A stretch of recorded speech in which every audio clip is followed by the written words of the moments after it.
I saw a woman suddenly shove the old lady. Then, a man came from behind and strangled her neck. The old lady quickly stopped breathing. The couple left their child beside the old lady's body. It turned out that these two were professional killers, and that child was taken from someone else. After completing the task, they had just finished reporting to their superiors when they received a new mission. The target was Ross, who was being protected by a mysterious division of the White House. At that moment, Ross was being questioned at the White House. However, due to his distrust of White House personnel, he refused to disclose any useful information. This made FBI Deputy Director Hawkins furious. My female superior arranged for me to escort Ross back to the hotel, but I was too low-ranked to provide close protection. When I left, I saw that the hotel was already full of Secret Service agents. I breathed a sigh of relief and returned to continue my work. The next morning, at the high-level meeting at the White House, my superior asked about the progress of the case regarding the murder of Ross's aunt and uncle. Deputy Director Hawkins had no leads. Instead, he mentioned that Ross had called the night operation for help. This meant that his aunt and uncle might have been on a secret mission. To figure out who the killer was, they would have to ask Ross again. He knew nothing about the rest of the situation. This made my superior suspicious of him. She asked everyone to solve the case quickly. Then, she left me behind and gave me a task to secretly investigate the connection between this case and Hawkins. I had to find out why Ross's family had been killed. I immediately found a colleague to review the surveillance footage. The killer had a ring on his hand. The pattern was unusual.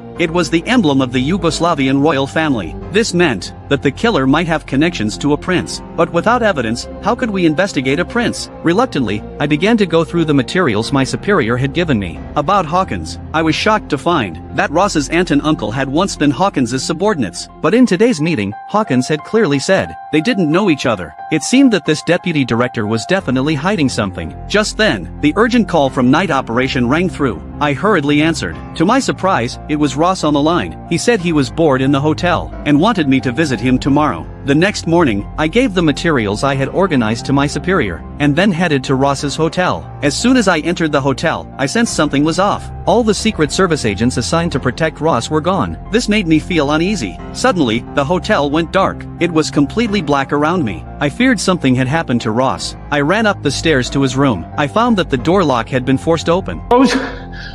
Rose!